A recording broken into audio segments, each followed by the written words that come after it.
Señores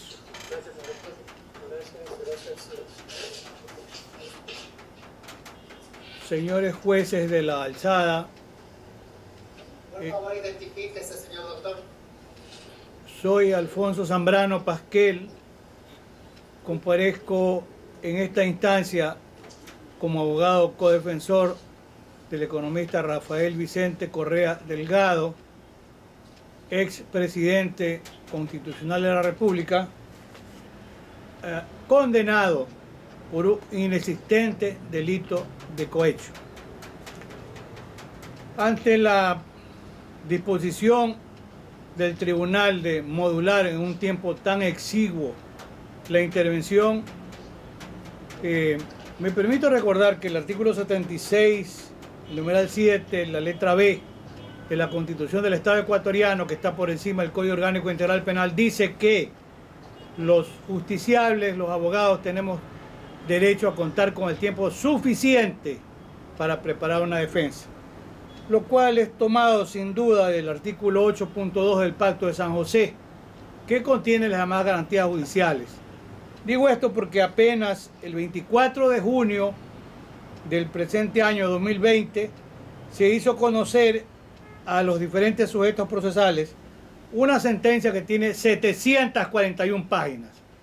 De manera que no parece que sea el tiempo razonable, el tiempo previsto. No obstante, he apreciado, y está bien, que algunos abogados le han concedido 30 y más minutos aún.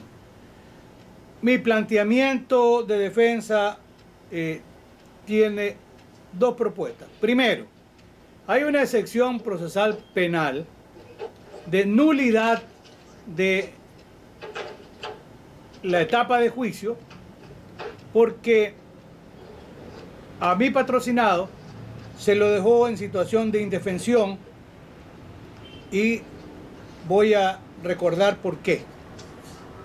Oportunamente se hizo el anuncio probatorio en defensa del economista Rafael Vicente Correa Delgado, y recuerdo, se planteó la ampliación de los testimonios de las señoras, tanto Pamela Martínez como Laura Terán, las declaraciones del ciudadano Concienciado Santos Filo, que es hijo en portugués, y del ciudadano de Sousa. Lo interesante es que en etapa intermedia se calificó como procedente a la prueba. Primero, en diciembre del año 2020, cuando el Tribunal del Juicio asume la competencia, dispone la práctica de esa prueba. Y posteriormente, en el desenlace probatorio, se omite la práctica de la prueba. Oportunamente se reclamó al tribunal y se le hizo notar que era una prueba importante, pertinente, relacionada, que además iba a permitir al tribunal cumplir con el principio de la inmediación para resolver. Lamentablemente, el tribunal del juicio o el tribunal de origen no dio paso. Fundamentadamente le recordamos al tribunal del juicio que en Ecuador la Corte Constitucional, en Carminiani Valencia versus Juez de Durán, de mayo del año 2009, hizo una ponderación de acuerdo con el artículo 75, que tiene que ver con el derecho a la tutela de la Constitución, y dijo, frente a la pretensión de la celeridad procesal, que tenía que respetarse la inviolabilidad del derecho a la defensa. ¿Por qué dice el 75? En ningún caso quedará en indefensión. En ningún caso es jamás. Pero el tribunal del juicio, el tribunal de la condena, dejó en indefensión a nuestro patrocinado. En el sistema interamericano de derechos humanos, hay que recordar el caso Ricardo Canese versus Paraguay, del año 2004, donde la Corte Interamericana reconoce que se ha violado el artículo 8.2, letra F. ¿Por qué? Porque no se dio paso a una prueba, de manera que la prueba era importante. El tribunal la desestimó y eso es causa de nulidad. Y me voy a referir en concreto al tema del ciudadano concienciado Santos. La Fiscalía y la Procuraduría dijeron equivocadamente que no cabía que se lo procese a concienciado Santos porque él había sido condenado en Brasil y había que respetar el non bis in idem. Falso, totalmente falso. Como yo sostuve en el alegato de clausura, ya a las 9, 10, 11 de la noche, porque fue hasta la madrugada, señores, vean el acuerdo de cooperación o delación premiada. Y es importante porque el Tribunal de Alzada, en recurso de apelación, va a tener que examinar la totalidad del proceso y revalorizar la totalidad de la prueba. ¿Por qué era importante? Porque el concienciado Santos, señores jueces del Tribunal de Alzada, no fue condenado en Brasil por los actos de sobornos 2013-2014 que afirma que se dieron en Ecuador. En el año 2017, el señor concienciado Santos declaró, y en aquel momento en el juicio contra el vicepresidente Jorge Gláez Pinel, dijo que el ciudadano Rivera, tío del vicepresidente, le había pedido $1 millón y que no los entregó. Pero en el año 2019, en este acuerdo con la Fiscalía, ¿para qué? Para generar impunidad, porque él no había sido juzgado en Brasil. Está el acuerdo de delación premiada, fue condenado por 9 delitos, pero no por los casos de soborno 2013 y 2014. Como esto es juego limpio, en asistencia penal internacional se hicieron alrededor de 15 preguntas que están en el proceso y en el expediente, para preguntarle cómo explicaba que ahora hablara de más de $6 millones, que no sabemos a dónde fueron, que no sabemos a dónde fueron contabilizados y que no sabemos si a la final se los llevó el señor concienciado Santos. Por eso era importante preguntarle, a ver, ¿en qué se llevaron $6 millones? ¿En el trole de Quito? ¿En un avión extraterrestre? ¿En la metro? Porque no es poco dinero. Por la misma razón se pidió la declaración del ciudadano de Sousa. Y esa prueba importantísima fue negada por el tribunal. Y es lo que motiva la causa de nulidad que la estamos planteando y deduciendo como excepción procesal penal perentoria. Si se dejó en indefensión, tiene que declararse la nulidad de la audiencia de juicio y otros jueces sustanciar un nuevo proceso donde se respete ese derecho inviolable a la defensa. El tiempo nos obliga a tratar de ir bastante rápido. Veamos la teoría del caso de la Fiscalía. La Fiscalía aseguró como teoría del caso una supuesta autoría mediata a través de un aparato organizado de poder o de dominio del hecho a través de un aparato de poder. Desde ya, y como hemos venido sosteniendo, el objeto jurídico de un proceso es un delito. Aquí no hay delito.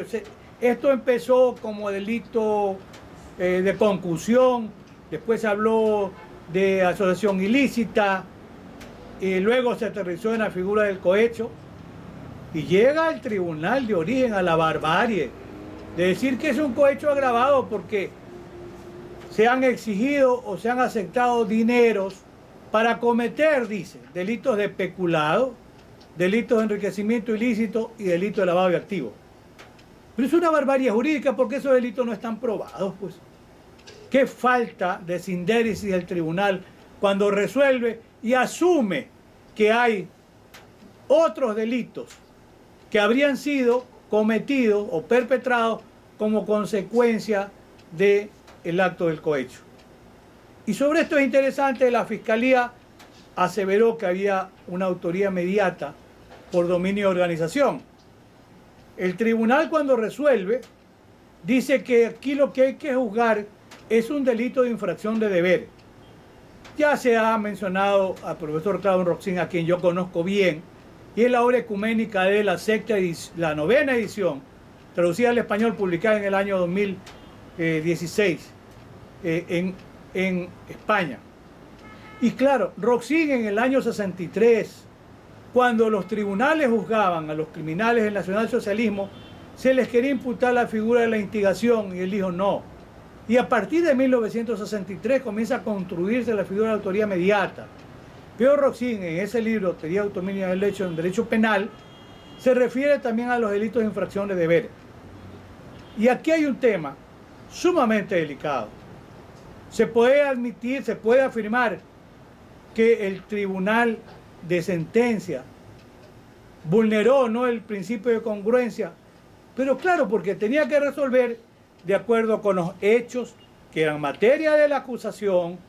Si el tribunal estaba convencido que la señora fiscal se equivocó porque no había autoría mediata, porque el concepto de dominio del hecho no era aplicable al presidente Correa porque él no era ni Al Capone ni era pues Pablo Escobar, que el concepto de la fungibilidad no cabía porque él tenía la facultad y competencia como presidente de cambiar ministros, que no había, y esto es importante, un apartamiento del Estado de Derecho, como si lo hubo en el caso Fujimori, como en su momento se sostiene que lo hubo en el juzgamiento en los crímenes del muro de Berlín, como se ha dicho que hubo en el juzgamiento de los primeros niveles a la dictadura militar argentina.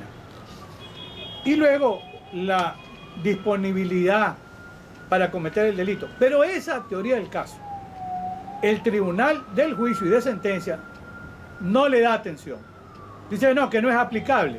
Entonces, si no era aplicable, pero eso fue el motivo de la acusación, de la prueba, de los debates, tenía que ser el motivo de la resolución. Se aparta el tribunal y saca como mago de circo bajo la manga, ah no, aquí hay infracción del deber. Y hay algo que sin duda que molesta y lesiona el conocimiento que podemos tener algunos, porque allí dice que por qué razón los jueces en el ejercicio del derecho a la defensa no alegaron o cuestionaron también la situación de una probable vulneración o infracción del deber, al que llama Schunemann delitos especiales de garante. Pero ¿a quién se le ocurre que podíamos nosotros discutir o alegar algo? Primero, que no había sido materia de la acusación de la Fiscalía. En segundo lugar, que nadie lo planteó nunca. ¿Cómo se les ocurre pensar que teníamos brujos, teníamos una bola para saber, imaginarnos, adivinar qué es lo que iba a resolver el tribunal? Por eso ahora sí podemos decirle, ustedes actuaron primero violando el principio de congruencia. ¿Por qué? Porque ese no fue el materia del debate. Hay que acudir, Fermín Ramírez versus Guatemala, el año 2005, que muchos abogados que están en este colectivo de defensores conocen bien. Si se aparta el tribunal, tiene que darle la posibilidad de la defensa, que no la hubo. Por eso se vulneró el derecho de defensa también en este caso. Y es interesante porque se ha mencionado en algunos momentos a lo que dice el profesor Roxin. Ojo, se citó al profesor Luis Greco, y aquí tengo algo que merece que ustedes revisen. En la página 652, el Tribunal del Juicio hace una cita de Günther Jacob en idioma alemán. Yo no sé si los jueces saben alemán o el asesor o quien quiera que sepa Alemania. Tampoco no porque alguno va a Alemania ya de visita ya sabe alemán. Y en la página 653 aparece otra perla. Citan a Luis Greco fuera de contexto y hacen una cita de Luis Greco que es una mezcla entre portugués, porque Luis Greco nació en Brasil, y alemán. Yo no sé si los jueces saben también esa mezcla de portugués y alemán. Y le hacen decir algo que nunca dijo Greco. Yo he conseguido la traducción de ese documento de Greco. Greco lo que cuestiona el caso Mensalao, porque alguien dijo por ahí, que se da de muy sabio, ¿por qué no discuten el caso Mensalao? Porque nunca fue planteado. Pues. ¿Por qué no discuten delito de infracción de deber? Porque no había sido planteado. Así de sencillo. En el caso Mensalao, duró 5 años, 2005-2013 en Brasil. El profesor Roxin cuestiona al tribunal que utilizó indebidamente su teoría de dominio del hecho a través de aparato organizado de poder. Y entonces, en su momento, el profesor Greco también hace una observación y dice que se utilizó mal, indebidamente, la teoría del profesor Roxin. No es que dijo, oiga, resuelvan por infracción de deber, además que no había sido su materia del proceso.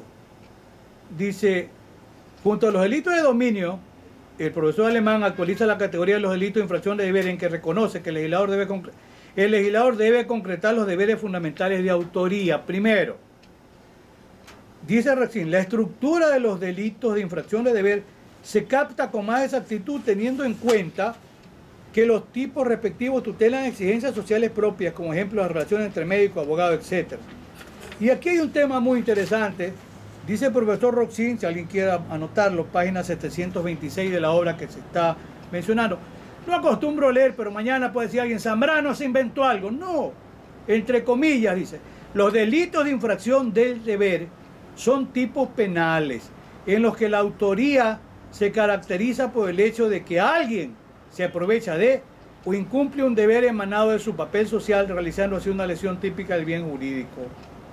Pues bien, hay que recordar la importancia que tiene la teoría de la imputación objetiva, porque nosotros hemos sostenido y seguimos sosteniendo que el presidente Rafael Vicente Correa Delgado no se apartó de su rol como presidente. Miren, revisen el proceso. No hay un decreto que el presidente hubiese dictado para favorecer a algún contratista. Además, debiera examinarse si hubieron aportes para la campaña de Alianza País. Si no fueron reportados, sería una infracción electoral. Si con ocasión de los aportes se cometieron delitos, entonces sí, tendría que ser investigado. No hay un informe de Contraloría. No se ha lesionado la ley de contratación pública. El presidente Correa no dictó ningún decreto de emergencia. Y aquí hay una perversidad porque el tribunal dice, que la señora Pamela Martínez y el ciudadano Jorge Glass le dijeron a Concienciado Santos que el presidente Correa exigía dinero. Eso es falso. Porque el único momento que declaró Concienciado Santos, nunca trató con el presidente Correa. Nunca le ha pedido dinero. Y algo también muy interesante allí, el tribunal se inventa que el presidente Correa le hubiese pedido al doctor Alexis Mera que dicte decretos de emergencia y que redacte contratos. Es que la mentira tiene patas cortas, eso no existe en el proceso. Y decía Edmundo Durán Díaz, ese gran fiscal que honró el Ministerio Público en el Ecuador, sin duda. Decía, lo que no está aprobado en el proceso legalmente no existe. Y Roxin mismo dice, el mejor fiscal no es el que acusa siempre, es el fiscal que busca la verdad. Ese es el punto.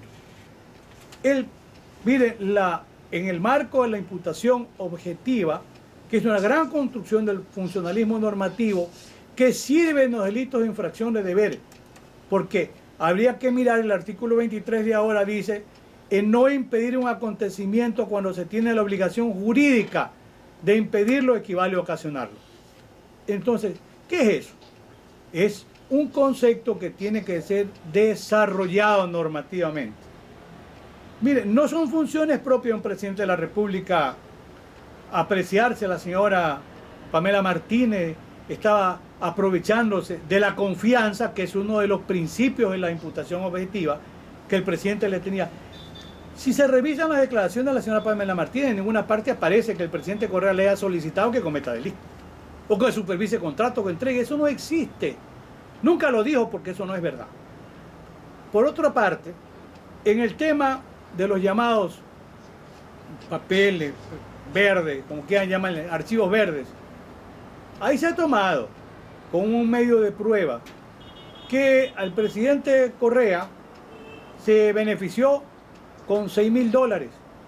Y aquí también apareció una afirmación mentirosa de la Fiscalía General del Estado.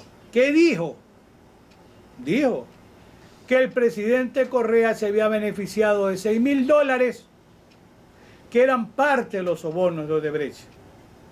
Primero, no está probado realmente cuánto entregó Odebrecht por concepto de soborno, un tema que ni siquiera les interesó investigar, más allá que Odebrecht no nos va a resarcir al Estado ecuatoriano ni un centavo, porque por la indolencia del Estado ecuatoriano, de la Procuraduría y de la Fiscalía, nunca se reclamó en tiempo oportuno y esas son las consecuencias. Entonces, $6.000. $6.000 que provinieron de un fondo de solidaridad, que esa es una de las pruebas pruebas entre comillas contra el presidente Correa. Fondo de solidaridad que existió hasta el año 2015. Pero al tribunal se le ocurre decir que no existió hasta la declaración de Suad Mansur en el proceso. Y el presidente Correa devolvió los $6.000 a razón de $500 mensuales. Señores, una valoración racional de la prueba, que es lo que no ha hecho el tribunal, requiere recurrir a las máximas de la experiencia. Las máximas de la experiencia hacen admisible que alguien cometa un delito de cohecho y vaya devolviendo a $500 mensuales. Es que resulta ilógico, es insostenible. El presidente Correa no se apartó de su rol, no se apartó de su deber. A ver, como dice el mismo Roxin, es que sería injusto pedirle a alguien que tenga que responder por todo lo que pasa en la administración pública. El presidente Correa no tenía que responder si la señora Pamela Martínez había defraudado la confianza. Lo importante es saber si el presidente Correa se apartó o no de su rol. Si él no se apartó de su rol, surge otro de los principios de la imputación objetiva, gran construcción para saber si se puede imputar o no objetivamente un resultado, en lo que ha terciado Claudio Roxin, Gunter Yaco, el mismo Schunemann, distinguidos alumnos como Pepe Carollón y el profesor Miguel Polaino Ors. A ver, hay el principio del riesgo permitido, el principio de confianza, la prohibición de regreso si no hay apartamiento de su rol y la actuación de la víctima a propio riesgo. En el tema del presidente Correa, él no se apartó de su rol como presidente. Y si se cometieron delitos, si es que se cometieron, nosotros estamos de plano negando que haya delitos de cohecho, por lo menos no que se le pueda imputar al presidente Correa. Entonces, si no se apartó de su rol, surge la prohibición de regreso y no se le puede imputar objetivamente un resultado delictivo. Dice en expresiones del profesor Gunter Jacob, yo sí menciono la obra, no en alemán, la imputación objetiva del derecho penal, página 21 y 22, dice Jacob, la responsabilidad jurídico-penal siempre tiene como fundamento el quebrantamiento de un rol. Entonces, de acuerdo con las fuentes de la posición de garante, hay que examinar cuáles eran, en el ámbito de la competencia del presidente Correa, cuáles eran sus funciones.